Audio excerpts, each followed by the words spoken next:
Yeah, so I think the big news that we were talking about before this show, and that's been popping up around Twitter, specifically with Jeff G Spurs Zone. I'm sure if you're a Spurs fan, you follow us. You probably follow Jeff G as well. Shout out for all the Star Wars tweets from him, Yes, also. sir. But Kai Jones is somebody who's been falling in other draft boards, but it seems like his stock has been rising with the Spurs. And one thing that Rob Trejo from Spurs Film Room does a really good job of, I feel like that I feel like I tend to forget whenever I'm thinking about Spurs draft prospects or free agents, is just that, with the Spurs, it's so much about culture and fit and like Mhm. how you can fit in here. Like you can be the greatest player of all time, but if you're not going to fit in with our culture, then Pop doesn't want you, right? And Yeah. whether that's a good thing or a bad thing, that's a whole nother conversation, but that is what it is in San Antonio. And so it seems like Kai Jones's fit is definitely positive with the Spurs, considering that he's the only person, or the Spurs are the only team that he's done a 3-on-3 workout with. It just came out. And also, he got taken out to a salmon dinner. And we know how much Pop and the Spurs like their team dinners. Like, that's a Hmm. big part of the culture, too. So if you're taking Kai Jones out, for a nice salmon dinner, that tells me something that maybe the kid from Austin, oh, actually he's from the Bahamas, but played ball in Austin. Y'all know what I'm Yeah. talking about. Whatever. I mean, yeah. May come down the road to San Antonio come draft night. It's also a big deal that, Kai Jones said this is the only team to actually work him out in 3-on-3 drills. That shows a lot of interest from the Spurs, 100%. And I like Kai Jones just because of what he brings to the fit of the team. He's a four that can play the five. He's 6'11", could eventually maybe reach 7 feet tall. We never know. We got guys like AD that seem like they continue to grow just every Men single grow year. until they're 25. That is a Yes. scientific fact. So He's young. He's athletic. He checks a lot of boxes for the Spurs as far as what the team needs going forward. The only knock on Kai Jones, as far as I know, is that he is very, very raw. But the Spurs are, known, at least in recent years, for drafting raw talent. Look at DJ. I mean, DJ was extremely raw at the point guard position. TP, when we drafted him back in '01, he was very raw at the point guard position. So I have faith in the Spurs organization Luca, to develop. Yeah, even, Luka's still raw. yeah. He still hasn't developed as far as we know. But if anyone can develop a young Kai Jones, it's the Spurs and Tim Duncan. Bring in visits to the gym every once in a while, possibly grooming him to that next power forward that we could enjoy for years to come. Absolutely. I was just texting one of my friends who's also a big Spurs fan about this.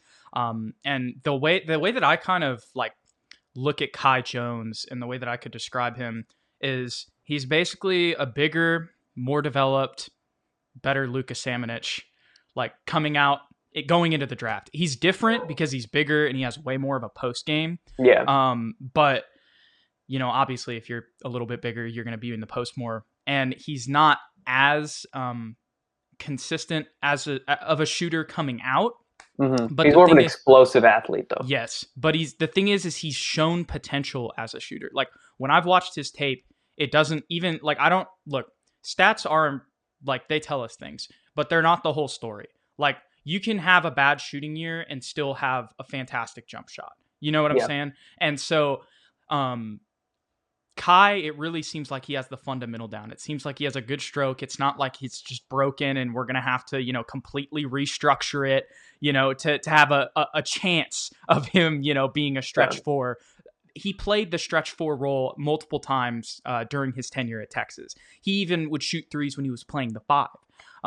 So I just think that that's something that while, yes, it's not fully developed, the skills that he does that are more developed are honestly probably going to be, I mean, I know it's a 3-point shooting league, but just with the Spurs and what they need, adding somebody with an explosive post game like him is just something that they don't have on the roster right now. So I feel like Hmm. that would bring a lot of dynamic, or I guess dynamism is the way to, Yeah, is that the adjective for, for dynamic, you tell but me, Jude. he would bring a lot of dynamism to Yes. our offense, if that's a word. But Yeah. also with Chip England, I have no doubt in my mind after looking at Kai Jones' shot and watching him, shoot Hmm. that he could be a reliable stretch four. And we have other guys that can, fill that position if we want someone to camp out on the 3-point line and just drain a shot. Luka's probably more capable at shooting threes at this point.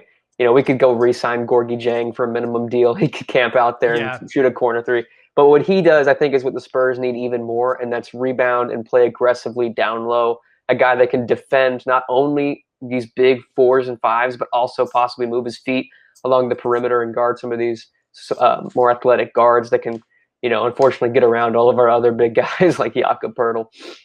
Yeah, absolutely. Couldn't have said it myself. I think that he is somebody, because of the shooting potential that he's shown, that is somebody that I think could play next to Jakob Pertl. I know Yeah. that's like, it seems like a Twin Towers or whatever, but like we just talked about how the NBA is kind of changing to more small ball. But I think what's also happening is that taller players are realizing they need to have more ball skills and need to be able to shoot.